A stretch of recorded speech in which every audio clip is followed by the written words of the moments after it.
got a little bit of a headache. I think after this time that I'm gonna take a quick break.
All right, and we are live and we are ready.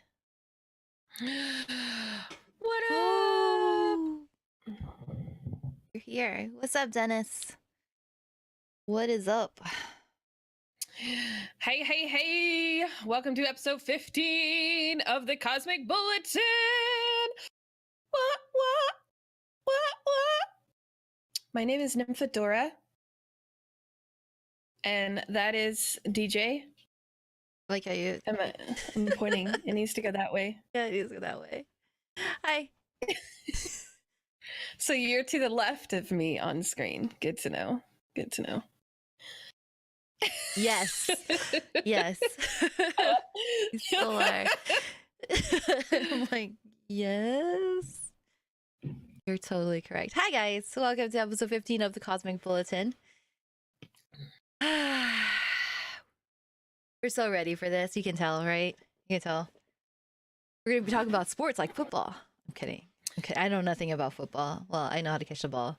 I know you throw The the ball. Super Bowl's tomorrow. I forgot about the Go Super Bowl. Rams. I forgot the Super Bowl was even a thing. Let's put it that way. Like, I know it was a thing. I forgot that thing was this weekend. I don't. You know how I learned that thing was this weekend? Miss Night Lobster was originally scheduled for February 3rd, and she was like, that's Super Bowl day. Can I reschedule? And I'm like, yeah, you certainly can, because I had no idea that was Super Bowl day. Okay. So along on top of that, we're getting a little bit sidetracked. We promise we'll get right into the news right after this. At work, I was actually supposed to work throughout this weekend. It was like a last minute add-on. And so many people were upset because they're like, we have to work Sunday. And usually everybody wants to work Sunday because we get paid double time. And in unison, it's like everybody, we're talking like several hundred people here, came together and just like mass messaged like the upper guys, Super Bowl. That's it. That's all they said. Super Bowl. That's it. And then I guess one of them like, oh, that's right. Because just like me, they don't really pay attention to football. It's not really their thing. Okay, we don't have to work. And then suddenly, Nice. like magic, everybody knows how to do their job really quickly so that they didn't have to work throughout the weekend. So I'm like, Wow. the Super Bowl should be every weekend because, well, if that's what it Right. takes to get the productivity up, you know, Oh that's my what you gotta do. God. But we're not here to talk about the Super Bowl. We're here to talk about some gaming and streaming and all those other wonderful news that comes up. So we're going to be starting off with, we start with our different platforms. Even though we are on Twitch, we do talk about other ones like Facebook, Mixer, whatever platforms you use to stream, OBS, Labs. What do I use? XSplit.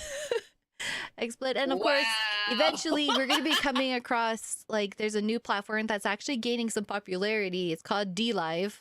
That's a new streaming platform, which is very small, but I see a lot of people actually kind of like picking their one day, I guess, a random day that they're willing to give up from their normal stream schedule to stream over there. So I guess in the To check it future, out, yeah. I guess in the future, we're going to be seeing what that's all about and what news that they have.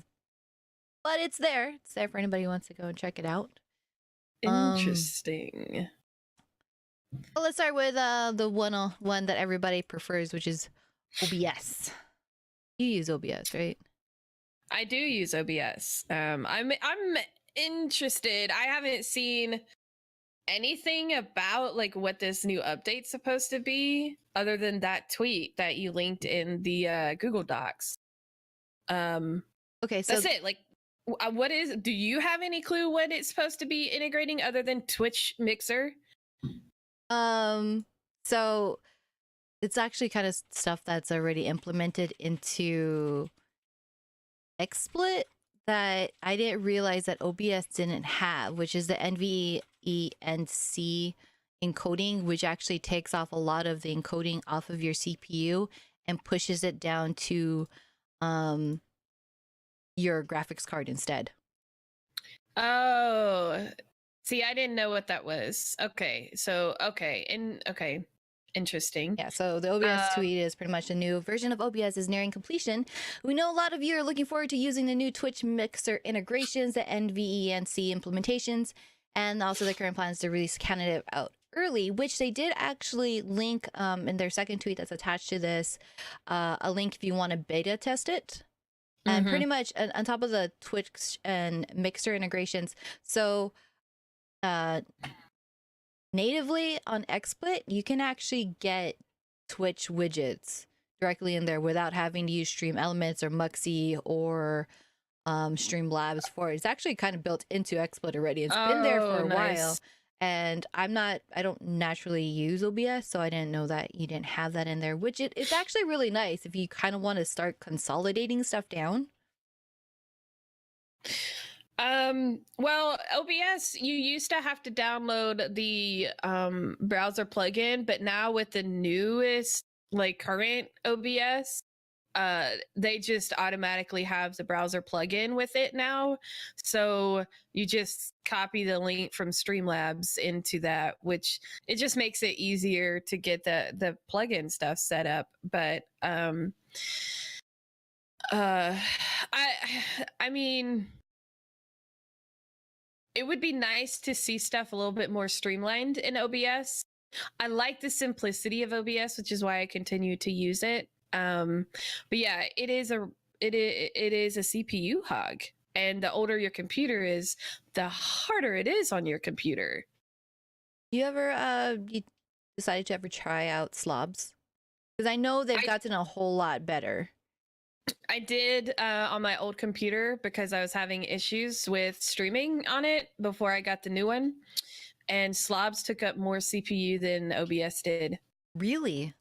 It was worse for me. And granted, I had a 6-year-old computer and my graphics card was going out on it. So, but the CPU usage for slobs was awful. And I went in and I set the affinity and everything, and it was still almost half of my CPU usage. And I'm like, well, nope, not gonna use this. I thought slobs was supposed to be better. So I don't know. That was the only experience I've had with slobs other than on my phone. Now, when I stream from mobile, I use their mobile app, which is amazing.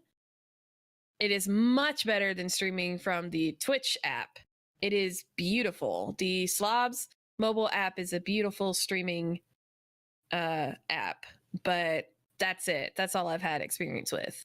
Maybe it's just your CPU. Have you tried it with this new PC? Are you going to consider it? I thought about it because I like some of the stuff that you can do with it, like changing the face cam and like just doing different looks and stuff that you don't have with OBS. It definitely has some things that like OBS. I don't know does XSplit do anything like that, where you can like change your facial expressions and. No, I don't think they do, but they do have like XSplit has the VCam, which I think they actually have it open to all streaming software, where if you don't have a green screen, you can actually block it out yourself. That's in beta though. They have that so that they can implement it. I've seen mention of that actually. Yeah. Which I think Mac is actually, Apple products are trying to use a similar thing like that now, where you can just take out like FaceTime, where you can just take out your background now, or like blur your background so that you don't have kids coming in while you're on CNN and mom coming in trying to be like out of the camera. Oh my God, that's one of my favorite gifts. Goodness. Oh. Yeah. Anyway, so that's what's coming for OBS for everybody, which I think majority of Twitch streamers, or actually any streamer, uses OBS. So that's something exciting and to look forward to. The next bit is a lot of Twitch news. Has been slow on the Mixer side, the Facebook side, so a lot of it is coming for Twitch, and they announced this like the beginning mid-January to be looking forward to stuff. So for February, one of the first few things that they're going to be coming up with is the I have a hard time saying this word, cumulative subs. So basically, because we all love like our viewers and everything like that, but there's some people who, you know, they have financial hard times, or they just can't like resub for that month, and they always feel bad. Or the best part is they're like, but I don't want to lose, like I've been like supporting for X amount of months. So now that this cumulative sub things is going to be like, it'll still count. So as long as you've been sub for at least 2 months, and you have to miss some time here, when you resub again, it'll still keep track of how many months you were subbed. Now, the huge problem with that is that as they're rolling this out, Twitch loves to be super buggy here, super buggy. So even though somebody who's already resubbed at the beginning of the month and they put their notification, you're gonna get a lot of notifications and messages that may flood your chat of resubs, because they're gonna get that second notification that you're resubbing, even though technically it's not a real resub if they did it earlier in the month, so you might see a flood of that. Be prepared. Don't think that you have like double the amount. Maybe you do, maybe you don't. But if it's from the same person within the same 30 days, beginning of February, Right. it's just Twitch rolling out their new program here. I'm excited for this too. Like, I was so excited when they announced this at TwitchCon because sometimes you fall on financial hardships, but you lose the cool little sub badge and you have to build it up again. And it's like, well, damn it. I want my sub badge. I've actually technically been subbing for 12 months. I just took a couple of months off. Yeah, it's especially the hardest when you have that much time invested into it already, and they're like, and they have to rebuild it. But that's cool. I'm glad that they're implementing that. As well as this month, they actually, I think it already rolled out already. New mod tools. We all love our mods. We have fantastic mods. We really, really do. I have fantastic mods for my personal channel. Nefedora does too. Here on GirlStreamers, we have great mods. So this new tools that are coming out to help them better help you. I love the video that they attached to this announcement for it. I think it was such a sweet message for all our mods. And I think, I don't remember who said it, but pretty much it says that, mods are like the heartbeat of our community. They are who set the tone of what new people can expect. And we are so appreciative of it. I think this took too long for them to implement better and more tools for them. I think it's great. Like, I just looked at Dennis's stuff. Like, it's already rolled out, and it says it tells you how long they've been following. Dennis, you've been following since July 29th, 2016. And it even shows you like the most recent chat messages that they have posted, and like he's posted 999 plus messages in this channel and had no timeouts, no bans, and no mod comments. So I love, personally, the mod comment thing is my favorite thing about this, because you can put this person is questionable, but I don't like necessarily know, or I know, like for Fart Wiener, I will probably put a mod comment on it that says, "This is my friend. He's not a real troll. He's our lovable troll," so that people don't, ban him, because we all love Fart Wiener. But, he has a troll. I love you, Alan, but you have a troll name and he knows it. But like I absolutely love that, so that people can look and go, "Oh, okay, all right, this is okay. This is not bad." And like, if you're having a stalker, you can kind of keep up with that and be like, "Oh, they just created this channel. All right, yeah, that's definitely a delete," or all of that stuff. It's pretty awesome. I like it a lot. And the last bit of Twitch news, which we are going to put a disclaimer here, we do not seek legal advice from us. It is best for you to go to your local state accountant when you're filing your taxes, because this one does have to do with our 1099 forms, whether you be an affiliate or a partner. You know that tax season is here. We're in the middle of it. And you probably are wondering, where is my tax papers? Where's my 1099? Or you got this wonderful email from them saying that there's a possibility that your information is incorrect. First of all, please, again, I will state, go and see your local accountant, go find some local advice, because every state, every country has a different way of handling it. And we do not want to be liable. We cannot be liable for, whatever advice. We can't just say, you know what, wait it out as long as you possibly can from Twitch to get that. If you're like me, who already filed their taxes this past Tuesday, well, then I guess I'm going to have to make some corrections. But either way, it's there. Yeah. That sucks. I have not filed my taxes yet. I am married to an attorney, and my attorney, who is my husband, likes to wait till the last minute to file taxes. So my taxes won't be filed until April 14th, probably. Because my husband is weird. But whatever, he knows what he's doing. So I just let him do it. He's a finance person. So, you know, we also, I'm going to plug myself.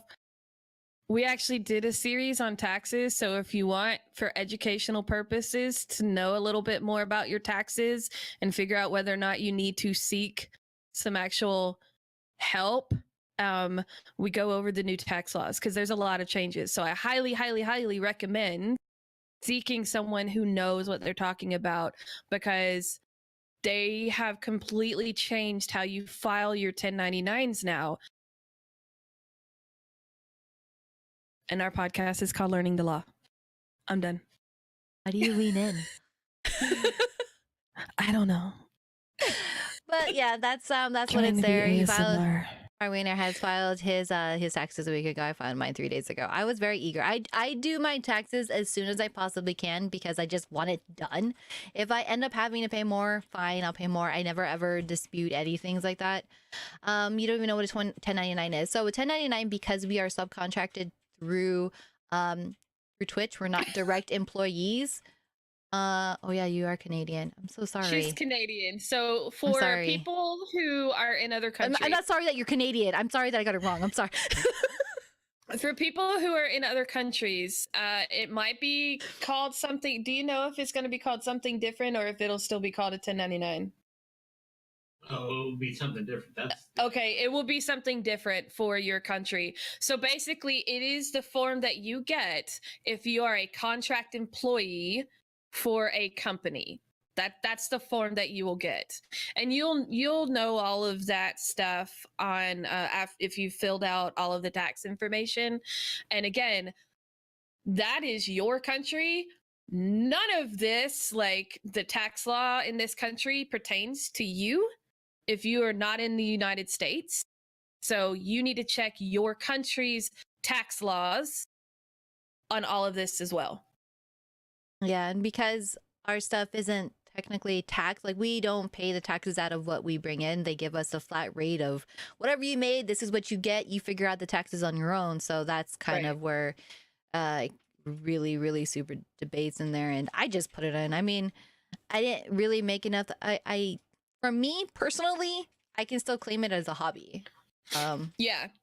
If you claim it as for people who are in the US, if you claim it as a hobby, you file it differently. You still file it under 1099, but it's just a different way. Yeah. But that's okay for my state, because I did go and talk to somebody else about this before I actually did, because I filed my taxes on my own. But the reason why I was so eager to it is because Carice, who's sitting in chat, and her Rift, I am so determined to get my tax return so I can challenge the Jedi Master Carice. I want one of those so bad. That is my life goal right there. My life goal. Yeah, like this, I learned so much when we recorded our tax stuff, learning all of there's a ton of shit that goes into your taxes. So definitely learn how you want to file it. I have been filing independent contractor stuff ever since I started being a film person. So this is not new for me. But yeah, there's a lot that goes into it. So we highly recommend seeking a professional. Always. I mean, you can our advice, and the only advice that we will stick by, is you go see a professional. There you go. Yes. But expect that if you did receive your 1099, that there is probably errors on it. As a very quick check, and this is what I did, you should get an email, and you can also check your transactions of deposits that Twitch has sent to you. If they are not the same, if not relatively close, I can pretty much guarantee you there's something wrong. Yeah. If you're the type of person like me who doesn't want to wait, you can always file for corrections. There really is no penalty for that, really. I mean, as long as you're doing it, that's how I feel. Just make sure you do it if there is an incorrect thing, because you will incur a penalty and a charge, and that's not fun. Yeah, taxes aren't fun, but I'm done with it. If you Fartwiener says, if you need a tax attorney, local bar associations may have lawyer services. Good tip. Thank you so much. And that is that. That's like as adulting. That's as serious I think of our news can be. Like taxes. Nobody wants to talk about taxes. Are you crazy? Nobody does. I love that our next thing. I love what our next thing is about. We go from taxes to Detective Pikachu. Pikachu. Pika. Pika. Pikachu. Pikachu. Pikachu. So, Pikachu? Detective Pikachu hasn't even come out yet, and they're already talking about a sequel because they are expecting Detective Pikachu to do very, very, very well. So, Wobble Fett. yeah, they don't. Yeah, Detective Pikachu isn't supposed to come out till May. Yeah. Like that is still like 3 months away, and they're already in talks and in the works for a sequel. So they are that confident in how well this will do, and They I really can't- are. I can't say they're wrong about it because I for sure want to see it. Lots of it's done for the promotion. They've had promotion, but not like on the scale of a Marvel film, right? But you still know that it exists because the internet is obsessed with Ryan Reynolds as Pikachu. That's the reason why. I mean, I love Pikachu anyway, but I want to see it because I want to hear Ryan Reynolds be Pikachu because that just sounds amazing to me. Pikachu. Like, it's just amazing. It's amazing. So I don't know how well, like, the only thing is that I feel that I'm pretty confident is I don't know if we'll do nearly as well nationally in the US as it would globally. I think globally it will kill it.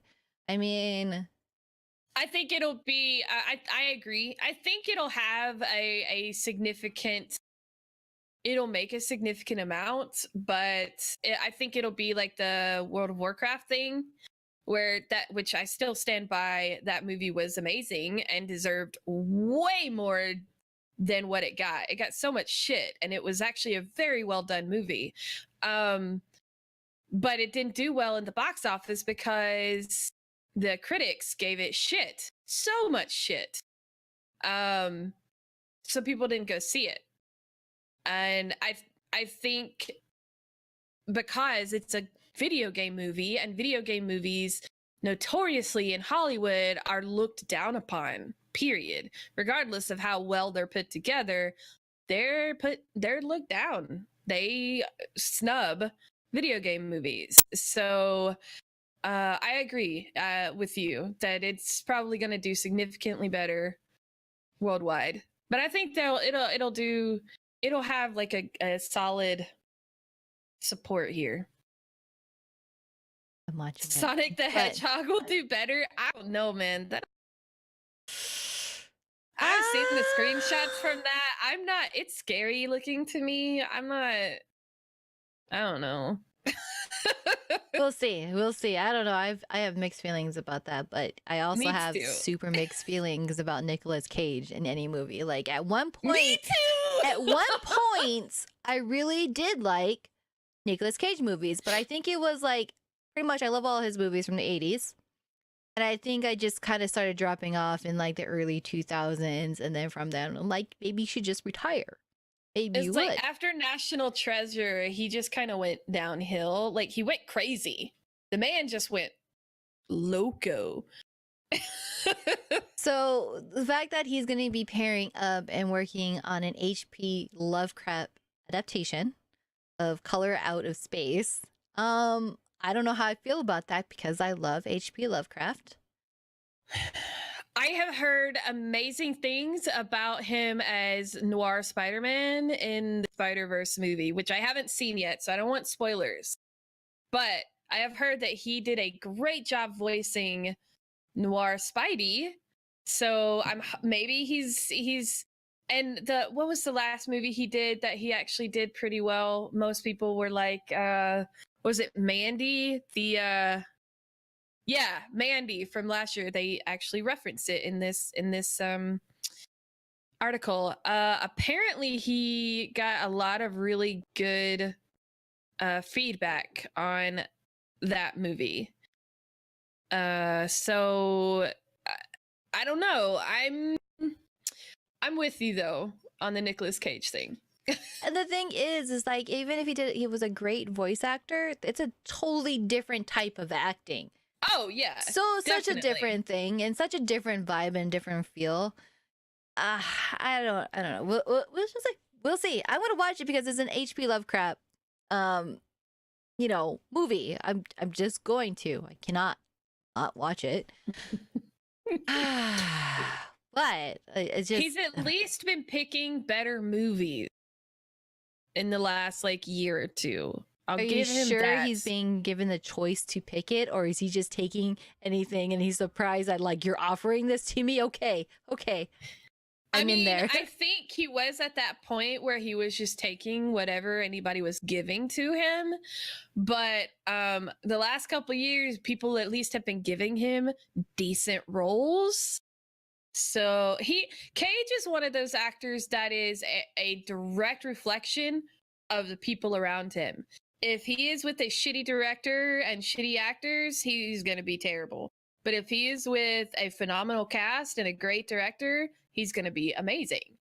And he is very fluid in that manner, which is why I think he is so up and down. Because some actors can just carry a movie and their acting still is great, even though the movie is crap. And then some actors are just like, nope, you sucked too. Okay, so something that I am looking forward to, which is Birds of Prey. So Margot Robbie did put out like this 19-second teaser trailer. Well, it isn't so much a trailer as it is them just like kind of doing a costume check here. I love it. I'm not disappointed. It's very interesting. I know they got the Huntress in there. I don't know the other people. I'm not sure who else is in there. I think the little Asian girl that's in there, I'm pretty sure she's Asian. It's supposed to be like the orphan. Somehow there's always an orphan located in the DC universe. It amazes me. But I'm excited for this, and I really love the cinematic look of this particular trailer teaser thing. I'm hoping that that's the look the whole movie is going to have, because it's beautiful to me. Cinematically, that's just going to look amazing on the big screen, I think. I'm for sure looking forward to it. I'm going to watch it. I think the Birds of Prey is very underrated and not as many people pay attention to it. So I'm glad this is the direction that they're going in. Yeah, she's her name is Ella J Basco. She's new, the little Asian girl who is Cassandra Cain orphan Batgirl. So I don't think they know exactly who she's gonna be, but it's one of those three. Because Batgirl and Cassandra Cain are not the same person. Batwoman. Yeah, Batwoman is Cassandra But that's Cain. a little girl, so Right? But I like how they're just like orphan. I'm like, that's just over encompassing. That could be Robin for all we know. Right? Like, yeah, exactly. Just go with all the orphans here. But sticking on the DC universe, if you're I haven't actually been able to see it over this past December. You know how DC loves their multiverse, their cross-versing, all of these other things. The CW is so good at embracing those things, and they have all of their shows tied in, and I am so behind on it. Yeah, so I didn't get to watch watched it. Really, they're good. I really like them. So I didn't. Go ahead. I love Arrow, but I watch what is available on Netflix. We don't have cable, so I am so behind. So I haven't even seen it. I saw the clip that was in the thing of Ruby Rose. Oh my god, like she's just amazing. Like, I just no words. Like, she is Batwoman. Like, fucking hell, man. She is so Batwoman. Ugh. Sorry. All right, I'm done. It was, and it's really sad that even before it aired and when they announced that she was going to be Batwoman, that they gave her so much crap for it too. But I hope that She's her not gay performance. enough. No one ever did that. What the There- hell? I didn't know there was a level of how much gay you can be, but she did such an amazing job. They actually are going to be starting the beginning of the filming for Batwoman in March. So there's even more to look forward to and more for me to be behind on. But Right. yeah, I tried looking up. I was keeping up for it into so long. I think it was like 3 seasons in. I know there's way more than that now. But I just got so behind because I do love the crossovers, but then at the same time you got to watch the episodes in order. Once they start crossing over those episodes and the storylines, you can't just go through the season and just binge watch one whole one. Like, okay, I'll watch all of Flash, and then I'll watch all of Arrow, and then I'll watch, all of this stuff. You have to like bounce back and forth and figure it out. So I tried to find the timeline and the episodes to watch, and that list was so long. I'm like, I will come back to you. I need to close this right now because you just lost It's me. beautiful the way they've done it, in the fact that they kind of force you to ingest all of their content, but at the same time, it kind of it has its bad things about it too, because once you get to like that point of I can't catch up, then you just completely drop it off. So it's kind of a catch-22. It's beautifully done. It's like they just done a great job with the DC universe interweavings, but it comes at a cost. And if you don't have the time to devote to it, then you just have to drop it, right? And it gets to that. So yeah, it's kind of a catch-22. It can be a bad thing if you can't keep up with it, which is why I have no idea what's going on in the DC universe. But aren't they going to? Didn't they put it? Do they have all of the DC stuff like that? DC universe streaming service or whatever. What's their streaming service called? DC Again? DC Online. Yeah, do they Yes. have all of the CW shows, or is that just for CW content? I think that's only for CW content. They have all new Okay. shows for that. But I Oh, okay. I wouldn't be surprised if they end up taking it away from CW. Actually, no. No, I would be surprised because CW has fully embraced the DC universe. Yeah. So I don't know. I have a hard time believing that they would take that away. But then I felt 'Cause that way about Netflix and Marvel, you know? yeah, and well, that's Disney, so Disney likes to. I love Disney. I'm a fan of Disney, but they love to take care. They love to do stuff in house. It's why they are what they are. A lot of their business practices, while I get it, I don't like it sometimes. So yeah, it is what it is. But that's Disney loves to have their own IP. They just love to own their IP. So that yeah, that's not surprising that they took it out of Netflix. They saw an opportunity to make more money and they took it. And that's where they're at. But no, it's not on the DC online service. Not to be confused with DC Universe Online, which is an MMO. I know, that's so confusing. Yeah, that's the one thing that I have a huge gripe against. But if you do have the DC Online, their service is actually really, really good. I subscribed to it for like a year. I'm gonna do the yearly thing because I thought it was Is cool. it like $7 a month or something, or like I $80 don't for the year? I think I paid $75 for the year. Yeah, that's really not bad. That's cheaper than Amazon. And you get all their comics. Well, not all their comics. You get a good portion of their comics. The new shows that they have, which is the Teen Titans, which is it's actually pretty good. Is it really? Because it looks so dark for Teen Titans. Oh, it fits perfectly. I don't mind it at all. Really? Because Okay. it's not I Teen see. Titans, it's just Titans. Okay, gotcha. See, Dennis knows. Dennis knows. Titans is damn good. See, I'm debating whether or not to subscribe to it just for the comics, so that I can catch up on Batwoman, because I've heard that the latest Batwoman series is just phenomenal right now. And yeah, so I mean, $75 for the year is really not bad. Mm-mm. And you get more than just shows. So, anyway, we are not sponsored by DC Online. No. But we can talk about the crossing of universes. I don't know what's that word I'm going to try to look for, but there's a crossing of something, because I believe that James Gunn has been tapped to work on Suicide Squad 2. He's writing the second film. He is writing Suicide Squad 2 with the completely different cast. Well, a different crew of villains for Suicide Squad 2, and he hasn't been slated to direct it, but there's rumors that he's going to actually direct it as well.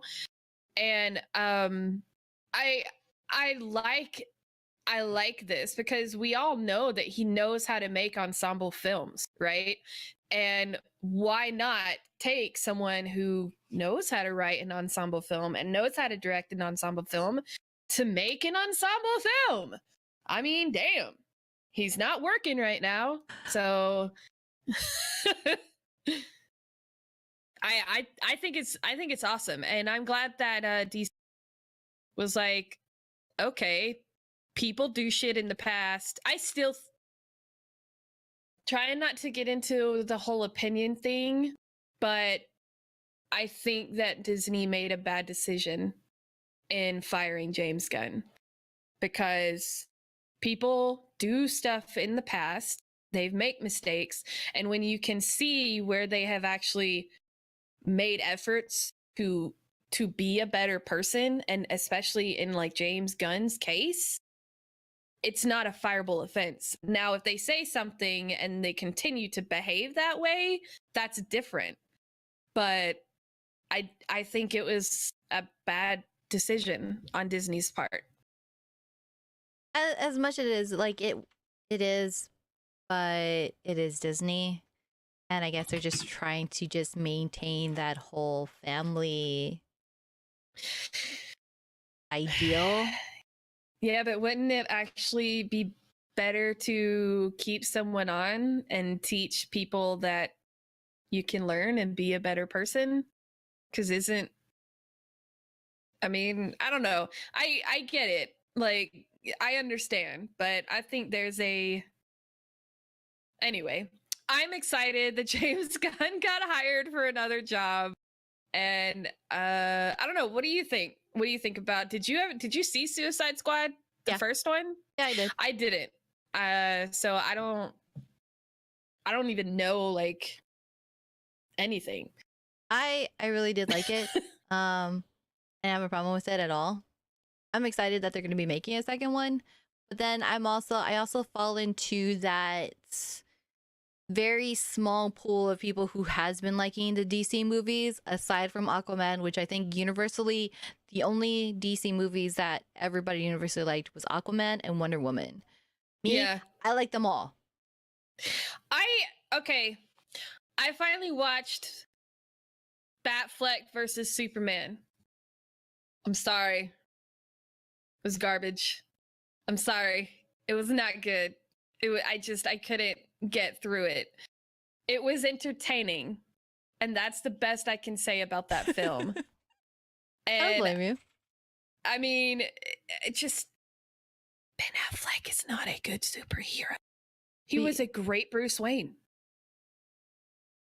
He is a fantastic Bruce Wayne. But anyway, generally speaking, I do actually like DC films. I didn't like that one. And I really, really didn't. No, you're not the only one. I don't know what type of Batman people expected. Like, he was the Batman that I thought fit perfectly. I don't know who did the choreography for that film, but the choreography for that film was not good. Especially considering he's supposed to be a little bit older. Oh, he's supposed to be a lot Batman, older. and Superman, like the dynamic did not fit what their characters were supposed to be, in my opinion. But this is not a movie review thing, so I'm gonna shut up now. You should watch Suicide Squad. That one I had certain things I didn't like, but overall I still enjoyed the movie. I didn't. I guess you Nice. should be happy that and I love Affleck isn't Margot coming back as Robbie. Batman.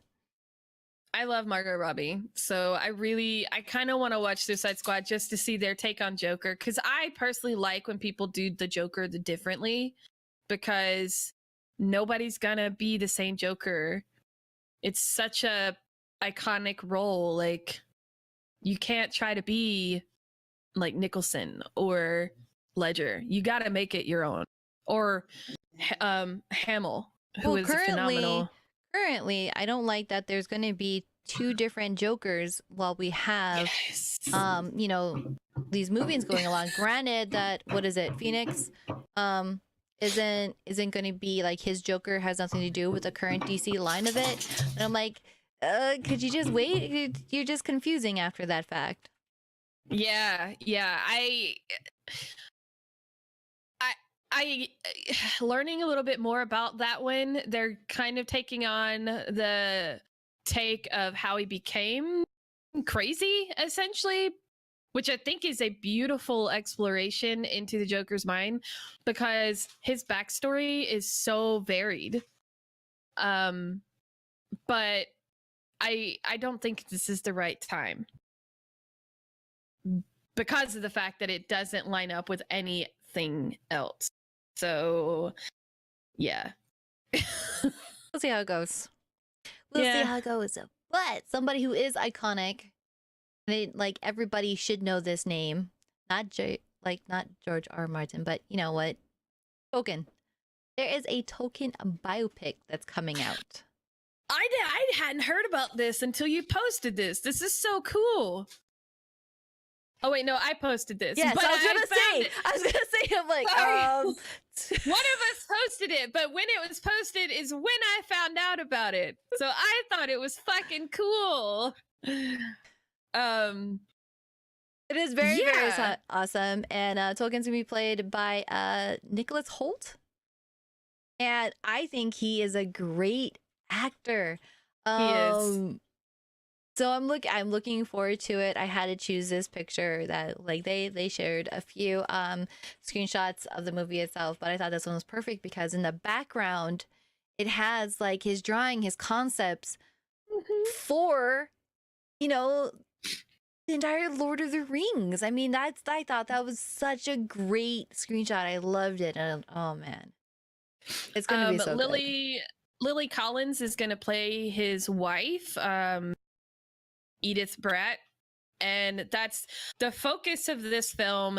Is there's actually going to be a couple of different films about Tolkien, and the focus of this one is going to be about his relationship with his wife and how he came to write the series. And then the next film, this is supposed to hit May 10th, and another film is in the works that focuses on the relationship between Tolkien and C.S. Lewis, because they were best friends. They had one of the most iconic relationships, and I don't think it's in association with this film. I think it just happens to be another movie that they're making about Tolkien. Because it doesn't say whether or not they are going to have Holt as Tolkien. But on top of that, you've got Amazon producing the Lord of the Rings prequel TV show, and then there is a massive Lord of the Rings art exhibit opening in New York, New York City. I would love to go to that. And then there's a new video game in the works. So there's so much Lord of the Rings stuff, and I am super excited because I just love that world. So, yay! Yay to that one. And the last one for our pop culture news is Hulu. So last show, episode 14, we talked about how Netflix is actually raising their prices. Well, Hulu's doing the opposite and dropping their prices. Yep. So, I mean, there's a balance for people who like me who have both services and subscribe to both. I'm like, okay, so they kind of even out. Right? Kind of. I'm fine with it. Whatever the price is going to be, I'm going to pay for it because I don't have, cable. I don't mind it at all. But it also leads me to this. So they also announced that they're going to be experimenting with ads. So as you know, Hulu, for the most part, for most of their shows, they have no ads on it. With certain ones, they play an ad at the beginning and they play an ad at the end. Never in between, which is a huge gripe. I don't mind at the beginning and I don't mind at the end. That's perfectly fine with me. But what they're going to be implementing... I get the ones in the middle because I pay for the basic one. Oh, okay. I don't have that. Yeah. Which one do you pay for? I don't know. The one that gets me no ads, at least little ads. I have no clue. Okay. I have Yeah, no clue. I have like the lowest one. So the low one does actually have ads in ad breaks, but it's like three to four ad breaks depending on the length of the show. Average is 3 to 4 ad breaks. I don't have that at all, but I have on my Hulu also my HBO. So I pay like $26 or something like that, $27 a month. And I have, I don't know how many profiles and how many viewings. I think I can have up to like 3 or 4 people watching. Nice. At one time. But I'm kind of wondering if due to the Hulu prices dropping that their experimentation with ads. So this is a non-playing ad. So this, what I mean is like you won't see your typical normal commercial. You're going to see like just something plastered and it's going to be on their Hulu owned shows that they control. So when you hit pause, you're going to see a Charmin ad. Little Charmin bear with his toilet paper, because I think most people, when they pause and watch something anyways, they're probably using a bathroom break. It's a bio break. I mean, most people are going to the restroom to wipe their butts. So why not have a Charmin ad? So they're going to be experimenting on that. If you see that, I'm kind of wondering if that's how they're offsetting, dropping the prices a little bit by adding like these little ads. I'm wondering about that. I had that same thought. I'm also curious if they're not trying to if they're trying to maybe get away from having the regular ad breaks and just have the ads like this to offset some of the like more because I mean nobody likes ads, right? Like I personally, I'd rather have an ad like that because I pause this stuff all the time anyway, and when I have to go backwards, I have to watch the ads again if I had to go before an ad break. So give me this instead. I'd be much happier, honestly. You know who needs to learn to control their ads? Twitch does. They need to control their ads. God. There's too many ads, okay? Too many. I don't care what you're showing me. There's too many of them. Did you see their apology for their latest ad? Yeah, I saw their apology. Like I said, I don't care what ad you're putting out. Yeah, I don't like that you're advertising. You're focusing on just one specific streamer. Whatever. But the fact that you have so many, like, oh, as soon as I jump into a stream, ad. As soon as, like, it just has ads everywhere. Everywhere ads. They don't like it. Yeah, they need to chill on the ad thing, and they need to make their ads a little bit more like, I don't know,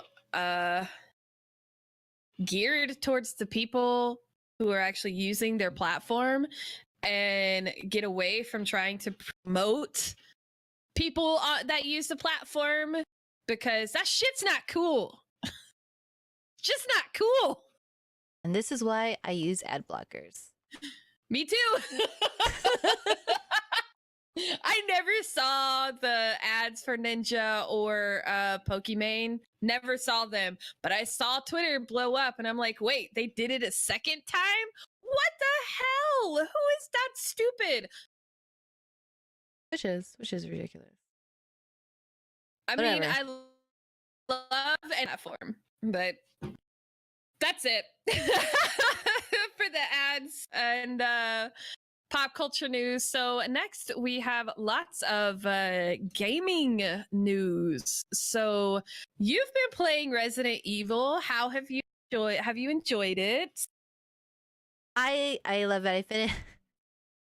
I'm working on a compilation of my experience of Resident Evil 2. Nice. But it's been awesome. I really like. You know what? We're gonna start with this. We're gonna start with the Resident Evil 2 stuff. But I just finished my first playthrough of Leon. I am an absolute panic saver. Like I will save, and then I will forget. Did I save? And I will save again. And I think I had like 54 saves on my game. My first playthrough of Leon. I'm gonna go back and play as Claire and do all those wonderful other playthroughs and get the different endings and experience that. But I'm just a panic. I had weird heart palpitations. Like I mean, like the first day, because I wasn't scared as much as it was the anxiety of like, oh my god, what is happening? Oh my god, the first night I played, I made myself nauseous because I was so my anxiety was through the roof. But it was really, really good. They're going to be coming out with a free DLC that comes out February 15th called The Ghost Survivors, which I think is really awesome, really cool. You get experience from lesser known characters, such as the gun shop owner, the mayor's daughter, and you get to experience what is currently happening as, you know, you're playing as Leon and Claire, but through their perspective. And it has its own little scenarios and everything that you're going to be going through. So I think That's pretty cool. Yeah, it is really cool. So I at least want to do my Claire playthrough before the 15th so that I can go in and play and try out the Ghost Survivors. But hands down, of every remake that has been ever made for any game, Resident Evil 2 is by far the best remake I think that there is out there. I mean, it's beautiful. I've watched it on a couple of streams and it's beautiful. They've done a great job with the graphics. They have updated it very, very well. But I never played the first one, so I don't know anything about the story. So as far as that goes, like, have they stuck to the story? Like, what kind of changes did they make? They stuck to the story for the most part. I mean, you're Leon, it's your first day of work. You're coming into Raccoon City and you meet Claire, who's looking for her brother Chris. And then, you know, they kind of have their own little zombie adventure by themselves. You know what? For this first day of work, he deserves to be captain, but considering that all the cops in Raccoon are dead, he probably is the only cop. And like Mr. X is by far the I guess scariest thing that is in that game, because I swear every single time I saw him I jumped and I screamed. I think there's a meme and it got old really, really fast, but the very first one that I saw was by, I think it was Maximilian. I think it was. Of his experience of coming across him and finding Mr. X first, and then it has like the music overlay of X gonna give it to you, which is pretty much perfect. But it was such a great story. There are like very small things that I wish that they did keep into the game. One of them being, which it's great. It's like a blessing that they took it away, but I wish they kept it in there, was the way that you open doors. So in the original Resident Evil 2, the door opening was like a loading screen. That was their moment of loading it. They completely took that away. So now when you can kind of gently like push the door open and it reacts, you can gently open it so you can kind of peek, or you can just burst right through it. There is no loading screen. I wish they kind of kept that, because that's what I always like. That's one of the first things I remember of Resident Evil is just those damn doors. The other thing I don't know why is not in there is the loading the main screen. The main screen at all before you even start the game. You have the title Resident Evil 2. I don't understand. You do if you get those old soundtrack? Okay, thank you. I don't know Hi, why. Gutter. I don't know why they don't say Resident Evil 2 or just Resident Evil. Something like that. Like, come on. How did you like leave that out just naturally? I was a little bit sad about it. I was a little bit sad. But it was really, really good. I was shaking. I mean, I even showed on a stream that I was shaking. There's so many screams. And the thing is, I was trying so hard to not scream because it's late at night. And I didn't want my neighbors to think that I was being tortured or something. So it was like, it was stifled screams as much as I possibly could. That's great. But it was great. It was great. But with that being said, Resident I'm sorry, Evil. I'm laughing because I can see us on Gutter's screen in my view of camera, and it just looks really weird.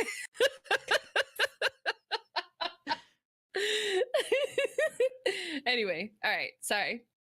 I'm glad that you are enjoying the game. Like it looks great, and I'm tempted to get it myself. You should. If you can get it, if you can get it, definitely get it. Which obviously with the success and how well that Resident Evil 2 did, question is, are they going to be remaking Resident Evil 3 Nemesis? And basically, very simple wording here is, if the interest is there, then yeah, we'll make it. I don't know how they would think that the interest wouldn't be there, considering that Resident Evil 2 and 3, it's almost like they are married to each other. 3 is a perfect continuation of what happens into 2.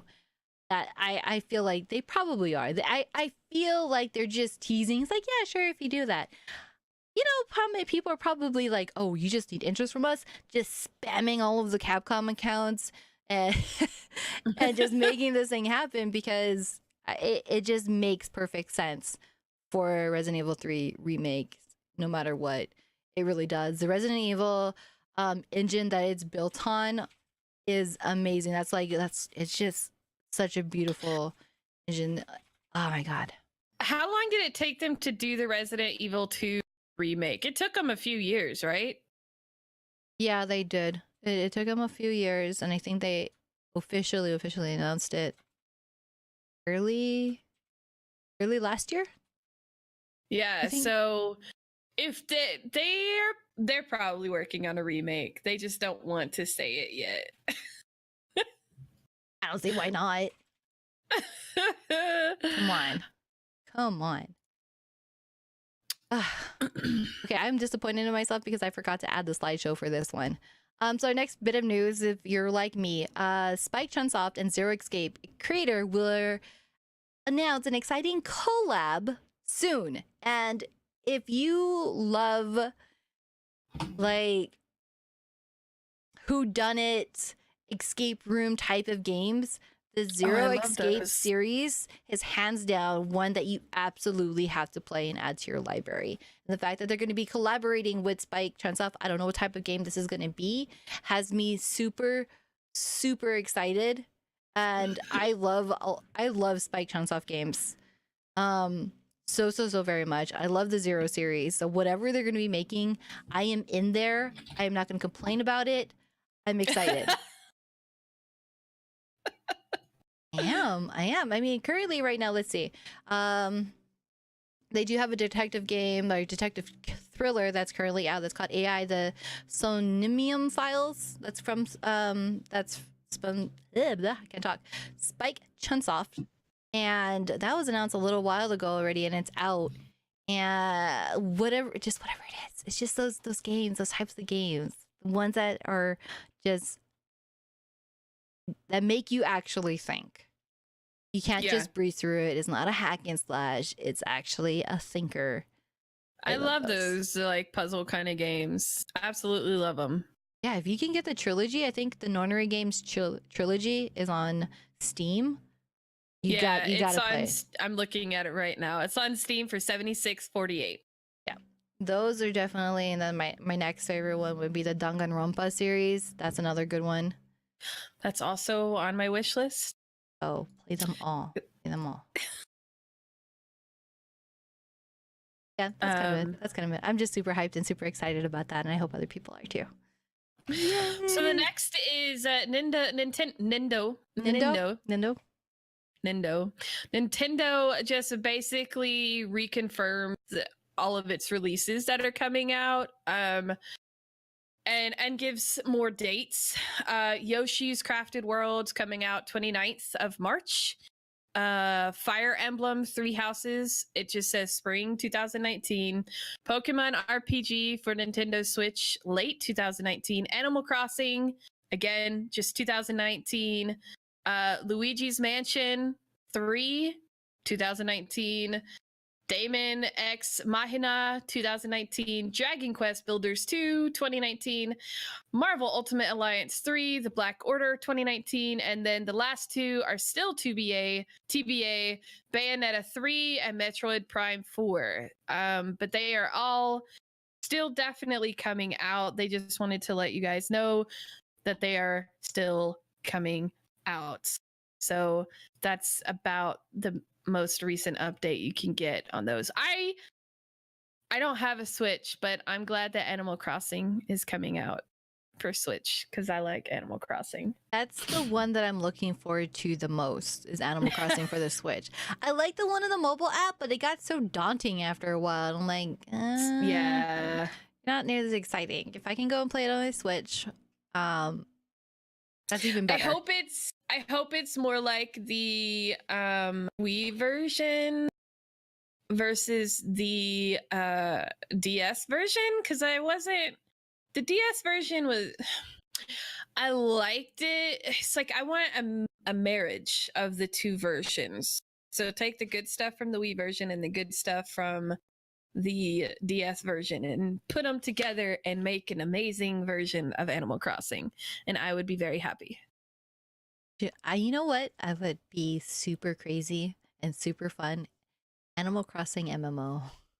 It's just this open world of us just farming and just brushing each other's cows and sheep. I would totally or whatever. be down. I don't know. I have no clue. Or just like checking each other's like trees. Like, come to my farm. You can shake my trees for these things, and let's all work with Nook here. Excuse me.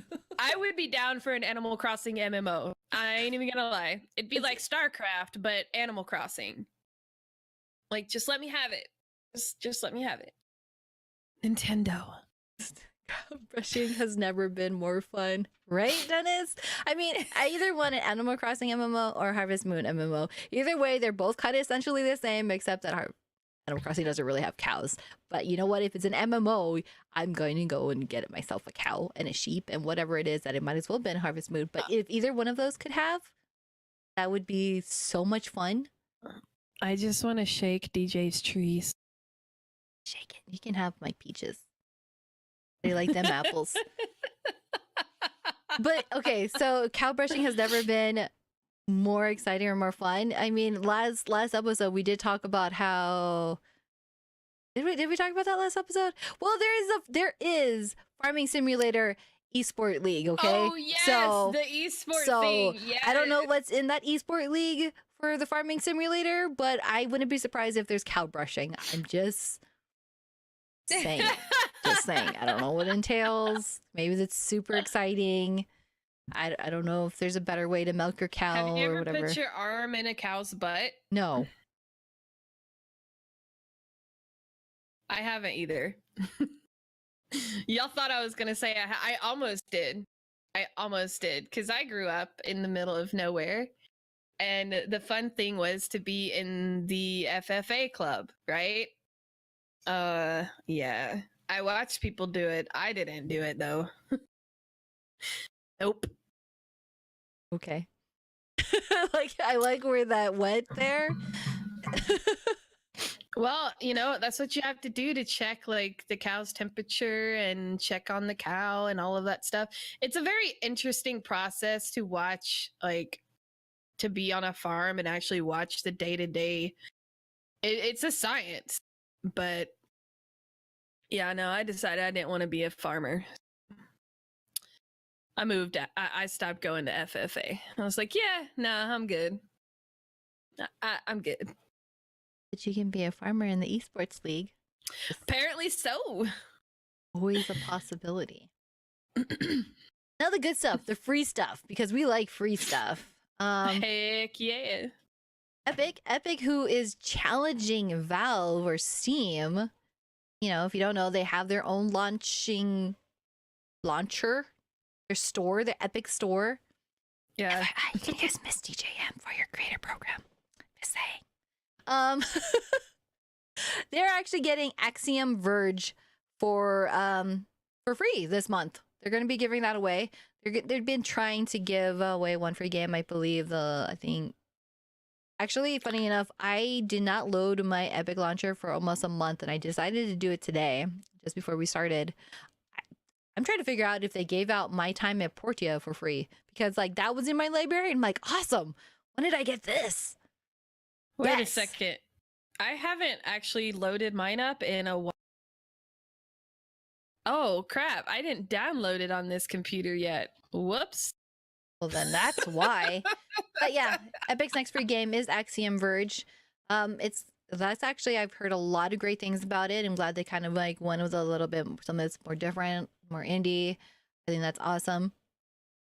But the other thing that they are doing, and this is like, I feel that this is almost a complete slap to Valve, is that Metro Exodus, if you're interested in getting that game, will actually be Epic's first exclusive game.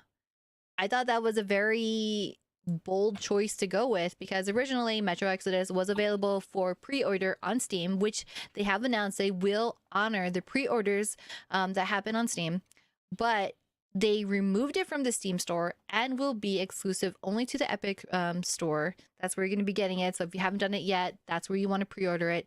They have all the exclusive rights to purchase of the game until a year from the release date. I forget the exact release date, but they pretty much will hold it till 2020. Valve has complained about it.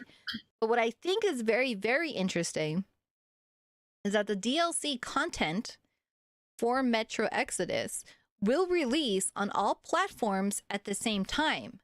So I don't know if that means that the DLC will be available on Steam, because quite a few people already pre-ordered from there. I'm not quite sure what that means exactly, because that was their wording, that all the DLC will be available at the same time.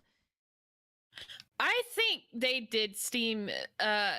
I don't know whose decision it was at Metro Exodus to move over, but according to Valve, they did not actually let them know about it until like they moved, essentially. So they didn't give them a lot of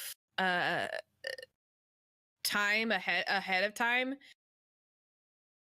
before they switched over, which is why Epic is having to honor those Steam pre-orders. And I'm sorry, that's kind of screwed up to do that. I get trying to do a whole exclusive thing and whatever Epic did to sway them over there. Okay, that's great. I get that you're doing that, but you're kind of you're fucking with the fans in that sense.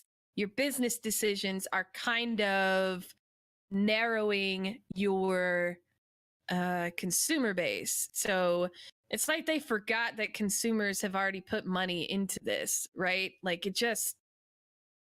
But the thing is, as a consumer, if you already pre-ordered on Steam, you already have it. It's like they're gonna honor it. That like they took it away. Like it's not like they did them dirty like Kingdom Hearts 3 and GameStop, you know?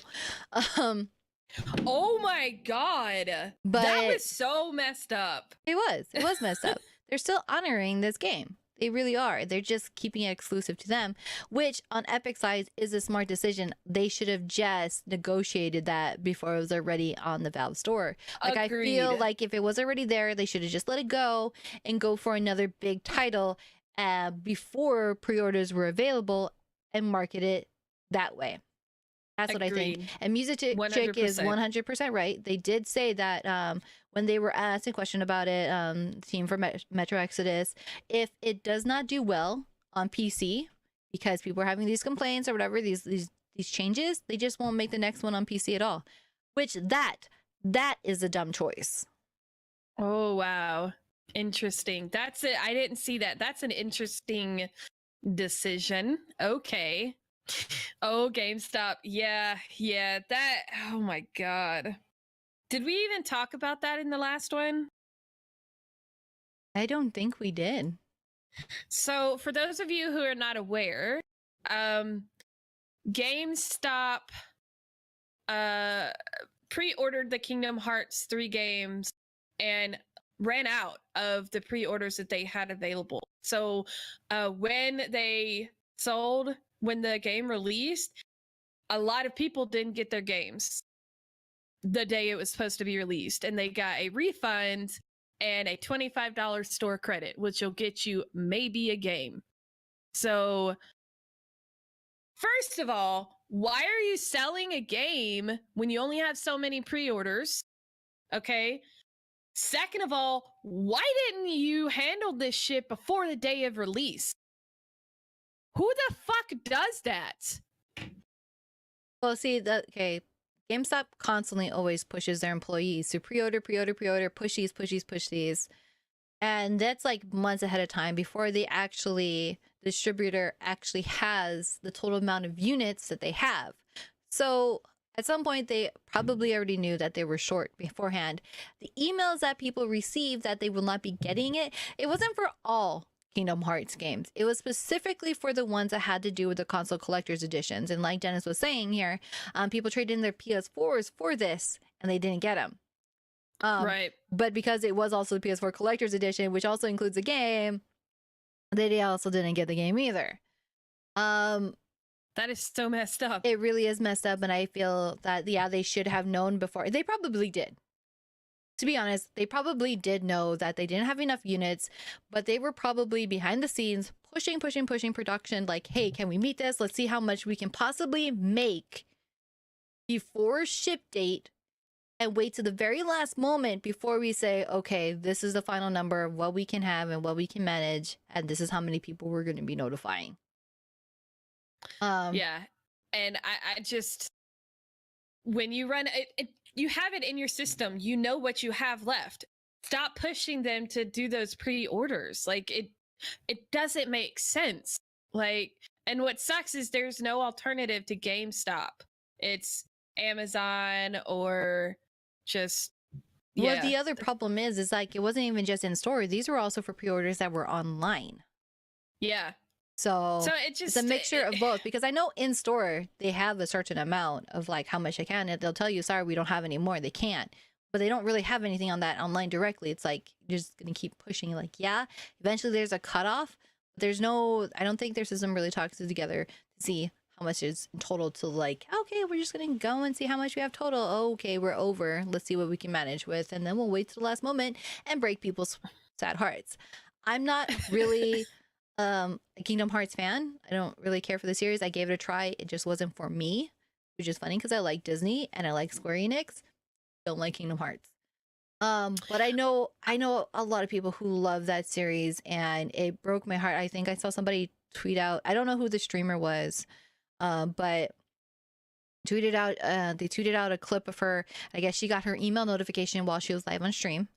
And she was in shock. She didn't understand what happened and why she got that email. So she didn't even care to stop the stream. This is how much of a fan. She needed the answer then. She ended up calling them and they broke it how and explained it. And she just cried. I'm like, oh, that broke my heart, man. because yeah, see, Dennis knows. It was heartbreaking. And that is heartbreaking, man. Like,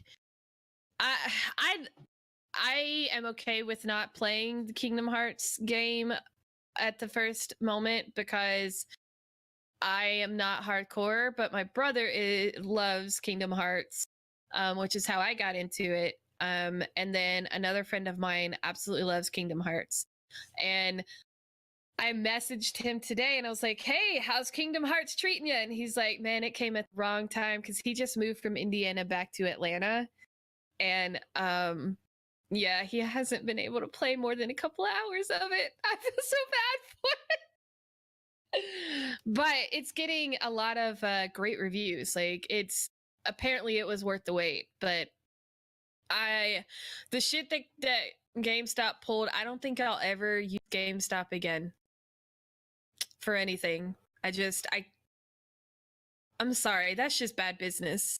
That's just bad business. There is, and there's something wrong with their shipping, and I don't know if it's because of this whole polar stuff and the cold and the snow or whatever like that, but even my boyfriend Gutter, he pre-ordered the collector's edition of Resident Evil 2, and he pre-ordered that like middle or early of last year. And he still doesn't have it, and then they sent an email that is going to be delayed for another 2 weeks. Oh my god! And he pre-ordered online. It was kind of ridiculous. I just personally, I don't think I'm ever gonna use GameStop again. I think I'd rather just order from Amazon and wait a couple of days if I want the physical copy, or just get it online through one of the many game launchers that exist now. Very few games that I want the physical copies. I'm like, I love physical copies, but like everything is digital now. Like, it just doesn't. I don't care. I didn't even get the digital copy, or I didn't even get the physical copy of Red Dead Redemption 2. I just got the digital copy. I got the physical of that one. I have the digital one of Fallout 76, which is dead. I'm glad we didn't pay for that one. But anyways, we're gonna go and continue on with stuff we don't have to buy and stuff that we can get for free. PlayStation. I love the beginning of the month because there's always a free stuff. So PlayStation has a couple of things coming out for their PlayStation Plus games. Let's see here. What is their PlayStation Plus game? I am lost. Actually, I have a couple of good games. So you get the Huntman. Yeah. I was gonna say Hitman the first season, which I've never played Hitman. So if somebody can ever clue me in about what this whole the complete first season is. So great. basically, I've played like the demo Hitman. Your job, if you want to, is to be sneaky and take out, like, basically assassinate these political figures, and other people. I mean, you're literally a hitman. Like, that's the whole premise of it. Or you can just kill everyone in the surrounding area. So you can try and be a good hitman or be a really shitty hitman. And it just goes from there. And I found it fun. I found it quite fun because I like the idea of trying to be sneaky and killing people in games. I'm going to preface that, in games. But I like the whole rogue kind of aspect of it. So I actually tried to be sneaky in Hitman, even though I failed. Well, I understand what the gameplay is, but what do they mean by the complete first season? Oh, so they have different chapters. So you have a Paris chapter, you have I don't remember all of them. I think you have a Barcelona chapter, and basically they're just like chapters of who you have to kill and follow and all of that stuff. It's almost like a full game within a game. It's like a game within a game. Okay. It's it's confusing. Very interesting. It's confusing, but yeah. I'm honestly not really impressed with the whole PlayStation Plus games for this month at all because, okay, so you have the Hitman and you also have For Honor, which I guess that still has an audience. I don't know. I haven't heard good things from that game. I didn't really like it. I didn't. I played it on the Xbox. I know it came out for free in Games with Gold a few months back. Not really impressed with it, to be honest. It's just not my type of game. But on top of that, you also have Dive Kick for PS3, Metal Gear Solid 4, Guns of the Patriots for PS3, Gunhouse for the PS Vita, and Rogue Access for the PS Vita, which is also a cross-buy. Both of the Vita games are cross-buy for PS4. And that pretty much sums it up. I'm not super impressed with it. But if you don't know, one of that list to me would be the Hitman series. That's the best one in my opinion. Well, you'll be really sad to know that this is going to be actually the last month that you'll be getting anything for your PS Vita or your PS3. Because as of March 8th, PlayStation 3 and Vita games will no longer be included in the PS Plus. So they will not be supporting it whatsoever. I don't know if they're just going to add on more PS4 games to it, because that's quite a bit. Yeah, that's a lot platforms. of games that I get why they're not doing the Vita games anymore. PlayStation 3 still has a following. Like, I still use my PlayStation 3. So, well, okay. You gotta also think that they're probably only a couple years away from PS5. That's true. So, I mean, they gotta end the support there. They don't have any support for the Vita anymore. They're not gonna be making it anymore. Right. That's kind of a really super sad thing. But for any of the games that you have on your library previous, all your PS3 and your Vita games that you got with Gold, or not Gold, wrong service, Plus, they will still honor that, still work as long as you keep your PlayStation Plus membership active. It'll still be in your library, still play it, do all of those other things. It's just that starting from next month, they will not have any more free games for either one of those platforms. I don't know how that makes certain people feel there. But on top of that, if you're very, very, very much into the whole digital thing, they're actually upgrading their cloud storage from 10 gigs to 100 gigs, which is a huge difference. Yeah, huge. So that's awesome that they're including that for PS Plus members. And on top of that, they also announced their first official hard drive, external hard drive that's plugged in there. It is straight USB powered, very seamless. I believe it supports up to 4 terabytes. And I'm excited for that too, because I could totally use that. Oh yeah, I swapped mine out. I have the day one PS4 still, and before I even played anything, I changed out my hard drive. Straight out of the box. Here's a new hard drive for you. It's bigger, it's better. We're gonna go with that. And then if you don't mind spending a little bit of money, they also have PlayStation VR discounts, about 50% off for Rick and Morty, Resident Evil 7 Biohazard Gold Edition, as well as Borderlands VR and the Astro Bot Rescue Mission. They have that on discount. They got some sales on there going on their sites. And that is pretty much rounds out our PlayStation. Oh, wait, actually one more. The PlayStation Humble Indie Bundle. Which we have a link for GirlStreamers, and you can click on that down below in our partners and affiliate links. So with the Indie Humble, which I think is their first time they're actually doing the Indie PlayStation Humble Bundle, they have for $1 more. For $1 or more, you can get Grim Fandango Remastered, The Bard's Tale, Inner Space. If you beat the average price, you also get Layers of Fear, Wasteland 2, The Talos Principle, and Broken Age. And if you pay more than $15, you get Killing Floor 2 and Shadow Warrior 2, which is a good amount of games for paying, even if it's $15 exactly to get all of those. That's actually there's quite a few good games in there too. Mm-hmm. Layers of Fear is a really it's a good game. It's not a game I'd play again, just because, you know, I know it. But it's a good horror game. It's very pretty. It's very pretty. It is. Like, it's visually appealing to the eye. Like, the way they did the graphics and stuff, it's really well done. And I'm not a horror fan, so there's that. Horror games. I love horror games. And last but not least, we also have Games with Gold on Xbox. Yay, Xbox. I don't really like how they handle their games, but I really don't. But they're actually, their selection, their 4 games that they're going to be having available, I think is actually better than what, actually no, 2 of their games are better than what PlayStation Plus is offering. So for the Xbox One, you can get Bloodstained Curse of the Moon. That alone is worth it. And Super Bomberman R. For the Xbox One and the 360, you can get Assassin's Creed Rogue and Star Wars Jedi Knight, the Jedi Academy. Yeah. Those are 3 pretty good games up there. The Star Wars one, I don't really know, but the other 3, I've heard good things about. Nice. I'm more interested about the Curse of the Blood Moon and Bomberman. Bomberman. That was like my first favorite multiplayer game. That was on Super Nintendo. Okay, and that rounds out our gaming news. Yep. Tech.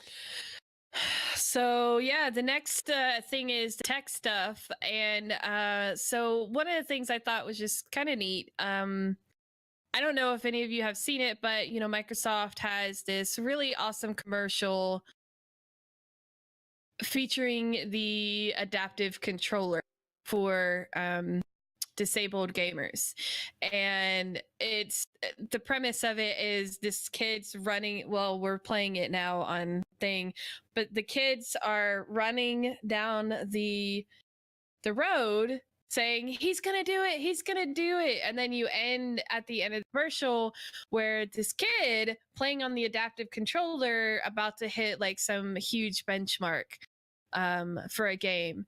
And it's such a sweet little commercial. But their Super Bowl ad is going to focus on the adaptive controller this year, and they're going to focus on how it's used and just really promote. I love that they are going whole hog and promoting the adaptive controller. I love that they are just like, there's no holds barred. They're really showcasing this amazing thing that they have come up with, and I just love how much availability that it gives to disabled gamers. And so this is, I mean, Super Bowl ads, it's $0.5 million for a 30-second slot this year. $4.5 million. And this is what they're featuring with their 30 seconds. That blows my mind, and I love it. It's actually more than 30 seconds. The entire commercial is 1 minute and 45 seconds. So they're spending several $1 million. Yeah. So I love it. Like, it makes me happy. I think that's awesome. Oops. And I hope that we see more consoles and stuff come out with other stuff like that. Like like it would be nice to see an adaptive controller for PlayStation or Switch. I think that would be an awesome way to include the disabled community. But next in tech news, Google Plus is going away. That social site that everyone has forgotten about is finally disappearing. After April 2nd, they're just gonna shut down all of the social network. So if you have anything that you used on it, like I don't even know anybody who used the site. Do you know anyone who used? I attempted to. I use the stuff that other stuff that Google has, like Google Hangouts. I've used that, but I've tried to use the site, and that was Google's really It's good weird. at making you feel exclusive. That's for sure. Because you remember when Gmail first came out, and that was invite only. You had to get an invite. Yep. That was invite only. Google Plus is the same way. That was an invite only. I had that invite, and everybody wanted an invite, and everybody had a little tag for having that invite and getting in there. But I didn't. It wasn't easy to use. It was kind of a hot mess. It was. It was, and everybody reverted back. Like, I'll just stick with Facebook, like, because this is just too much. Like, it had good ideas because there was a feature in there where you can determine which updates go to where, and you can click and drag or keep people in certain groups and be very specific. But that was so confusing to get that. I'm like, okay. And then Facebook implemented that. And it was like, well, what's the point? Well, they implemented it better. It wasn't as in-depth as Google Plus. They implemented a simpler form of it. Yeah. So it just, I'm not sorry it's going away. I'm sorry for the people who are going to lose jobs who were working on the site, but hopefully they just get dispersed into other areas, or I imagine the reason why it's set for April 2nd is that's possibly like the last contract that they have or whatever, the last contracted employee, because Google does a lot of stuff with contracts, and people come on for a couple of years and then they can possibly integrate into the actual company or sign up for another contract, or they're just not needed anymore. So, but it was not a good social networking site. LinkedIn is better than Google Plus was. And I don't like LinkedIn, but it is significantly better than Google Plus was. Oh, I love LinkedIn. I don't like it. I use it because, you know, business stuff. But so for those of you who may still be Google Plus users, too bad, so sad. You got to go back to Facebook or go to Twitter. And then the last little bit of tech news, Ultraviolet Movie Locker is shutting down. So Ultraviolet is basically a housing facility for digital movies. And much like, what is it, View, that I think PlayStation does, and then what's the one that Walmart uses? Vudu. Walmart uses Vudu. Retailers like iTunes, Amazon, Google Play, where they used Ultraviolet and then they moved away to their own locker service setup. So Ultraviolet no longer is making money, essentially, which is why it's shutting down. I forget to even claim it, or I just don't really care. That's how I felt. Like, I have all these codes and like, oh, there's a digital copy. I'm like, okay. Oh yeah, it's the things that you the digital copy you got for the physical thing. That's right. Yeah, because Disney had a lot of that stuff as well. But yeah, if you've got the physical copy, like, why do you need the digital copy? I don't know. On travel, I have no idea. Usually if like somebody reminds me, like, hey, do you have a copy of this movie for my Voodoo or Ultraviolet or whatever? I'm like, yeah, sure, here. I don't, that's how little I paid attention or cared. It's just like, I don't, whatever. Yeah. Amazon obviously and iTunes use it anymore. They stopped using it 2017, I think. Because there's no point. there's no point. But so for anyone who may still use Ultraviolet, it's essentially an outdated service, much like Google Plus, and is now going away. And that's it for the tech news. Very simple. I also wanted to include something for our stream tips because I feel like we don't put it in there, and there's a lot of stuff that is kind of overlooked and we don't think about sometimes. XSplit actually put out this really great video on how to improve your live stream audio, which it contains some information that I think everybody should know. It's a basic understanding about what's happening. Even if you use OBS or Slubs, whatever you use for your streaming software, I feel that this still really super applies because it's talking about the different types of webcams, or not webcams, but you can use the mic on your webcam. Don't highly suggest that, but if you absolutely need to in your budget, you gotta work with what you have. Explains to you about cardioid, what it means, why it's useful, dynamic mics, condenser mics, what are they perfect for?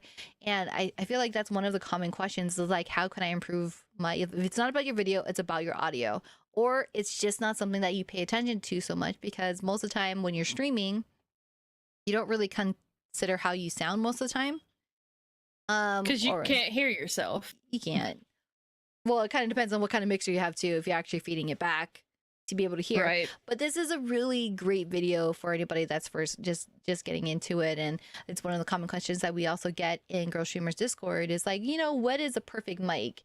For me, there is no perfect mic. It is only the right mic for your area. Because if you have a nice quiet room that's sound treated, that doesn't catch a lot, or like you don't have a whole lot of loud neighbors or close to the road, well then a condenser mic is perfectly fine. Right. But if you're in a Exactly. loud area and you can't have that sound treated thing, then you would want to go with a dynamic mic. But it's basically trying to understand what those entails, and then the difference between using a USB mic or an XLR mic, and knowing what your options are. And that can be really super intimidating. Why does that video keep popping up? For you to learn what to do and what you should implement. It keeps popping that one up. I'm not sure why. But yeah, go ahead and check that out. There's a link over there. Just this audio 101. I watched the video. It's a really, really good, useful video. All of the tips I actually learned getting into podcasting, but they're tips that you need to know for streaming. And like I use a dynamic microphone because I don't have a sound treated room. If I had a condenser mic, you'd hear my computer. Because yes, it's quiet, but it picks up. Like a condenser mic literally picks up everything. You'd hear my dogs walking in my kitchen, even though my kitchen is forever out there, more than you hear them. Like you can hear them right now because they're right next to me. But yeah, it's really, it does a really good job of simplifying it for people to understand. Yeah, even if it does come from XSplit, it doesn't matter. I mean, OBS is just good 101 audio knowledge. Definitely. And yeah, that brings us to the best part of this, the Girl Streamer news. Girl Streamer We got news. a lot of exciting stuff going on with Girl Streamers right now. We do. Okay, so we're super excited. If you haven't noticed, inside of our own Discord, if you happen to be in there, we actually have some, I guess you could say promotions. I guess that's the appropriate word. But we're so happy to have Hugsy joining us as one of our community managers. She is her number one job. Well, I wouldn't say it's a job. Her number one passion, and we felt that it fitted her perfectly, especially for Girl Streamers, is all charity work. She loves to give back. She's done so much work. She's reached so far, and now it's all about helping other people and helping different charities. So hi Hugsy, came in at the perfect time. So she is here. She's going to be handling all of her campaigns for Girl Streamers. I do know. I actually lost the link here too. She has two of them. She announced every month she will be announcing the different charities that she chose, and she's very, very specific, and she's specific in a good way.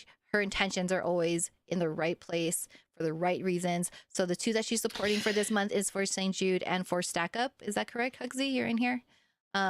She's been doing this for a really long time, which is why we brought her on to be our person, our go-to person for charities, because Girl Streamers, we've been wanting to get into charities, but none of us have as much experience as Hugsy does. And she does a fantastic job.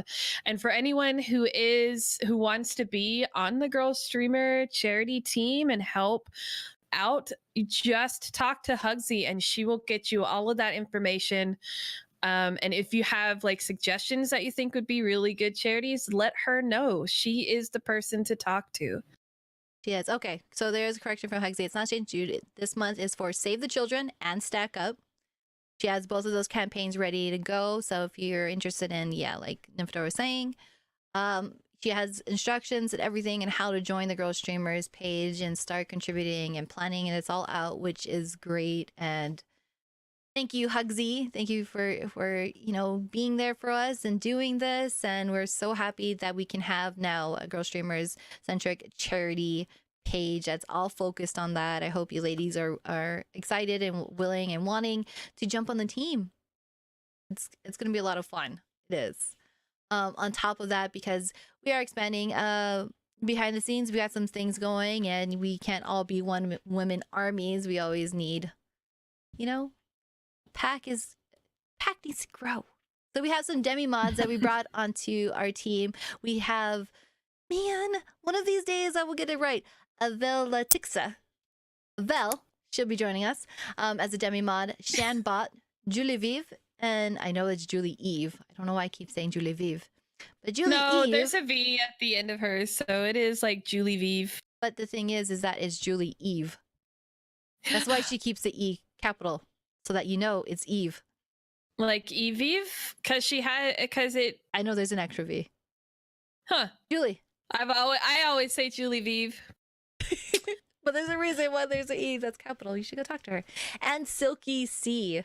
They're going to be joining us, and you'll see them being super active. They're awesome community members that we felt just made the community even better with their presence, and we wanted them to join, you know, the Demi Mullet and our family here and improving our community. So we're happy to have them on the team as well too. So yay! Welcome, ladies. Welcome, ladies. Welcome. We appreciate all the help because, yeah, we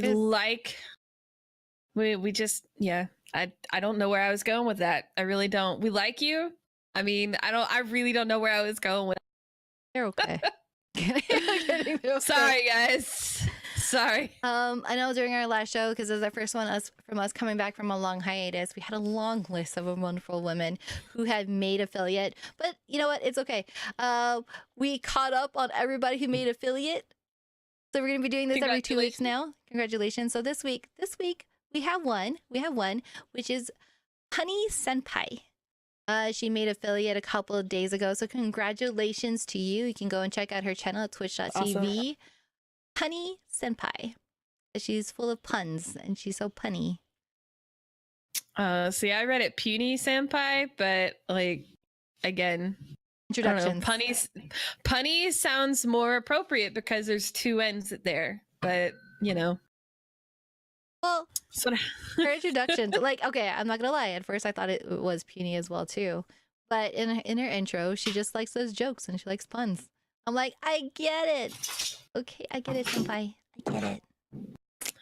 Oh yeah, I'm about to call myself out. I don't read people's introductions. Sorry, guys. I do. I feel bad now.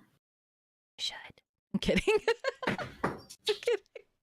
I'm I'm kidding. real bad about this. This one's all you. So the next podcast is going to be February 17th featuring Kink Nightmare. And this is actually going to be a very special podcast.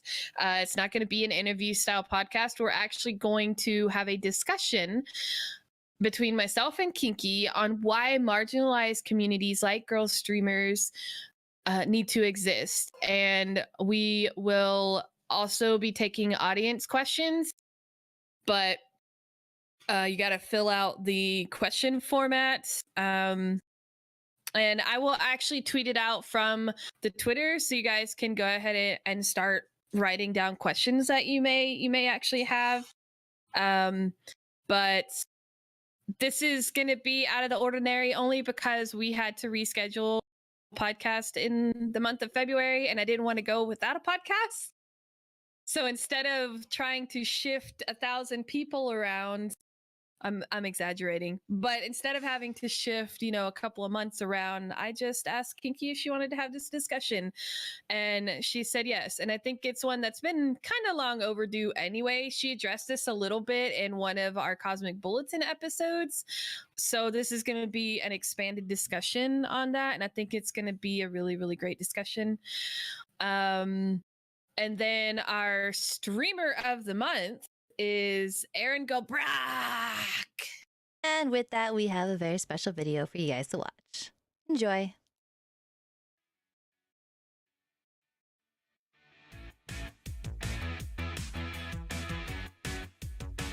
Oh, look, there's a butt! Because this is the shit! Fuck tits, balls, damn it.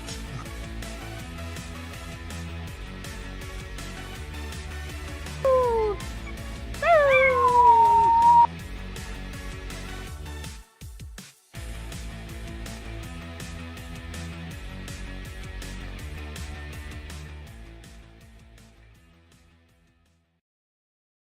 The fact that you ended that on that. Oh my gosh. Congratulations for being our streamer of the month. You can go and check out if you want to rewatch that video on our YouTube as well. Um, I'm funny sometimes. You're so punny. Uh, And second to last news, we still have Stream Theory, which is hosted by Izili and Cariz. The next one will be on February 24th. Hopefully you guys can tune in then and catch our lovely hosts over there as they talk about and fireside chat about streaming.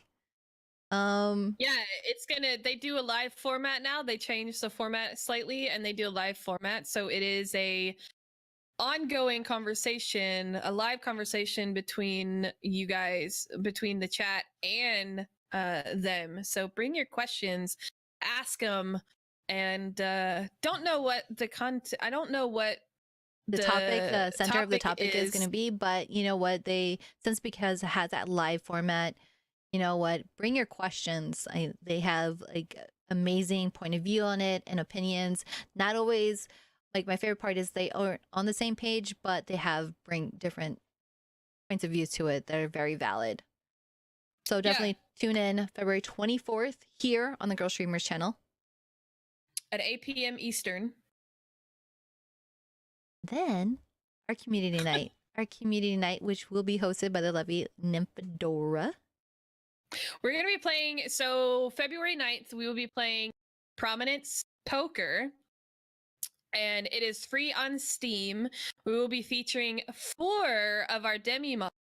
One of them will be Miss Badaxe, who was announced last week. The other 2 will be Page Monster, formerly known as Zilla, and Julie Vive, actually, who is a demi-mod now. So, and we'll have 2 more spots that we will regularly rotate so you guys can actually join us and play some poker. It is a free game on Steam, so make sure to be there February 9th at 8 p.m. Eastern. Yay, and that pretty much sums up all of our gaming news. It's been a lot of fun. Thank you for joining us for episode 15. Oh boy. Yay! Yeah. All right. So if you're interested in joining our community, you can visit our website at www.girlstreamers.com for more information. You can also follow us on Twitter at GirlStreamers. And this channel here, right here, that you see us on, if you haven't yet, or if you're new to the channel, watch and follow our stream live, hit that little follow button, twitch.tv/girlstreamers_INC. And if you're watching it after the fact and you're not live, and you're watching it on YouTube, be sure to like, comment, and subscribe. You can find my lovely co-host, Nymphadora, on Twitter and Twitch. Well, actually, no, you have 2 different handles for those, don't you? Yeah, so all of my social media handles, Gamer Nymphadora, and Twitch is Nymphadora1, because I'm not allowed to have Nymphadora for some reason. You're dirty. Kidding. You can follow me on Twitter and Twitch, Miss DJM. I'm the same wherever it goes. But yeah, thank you guys for joining us, and we will catch you guys on the next one. Bye.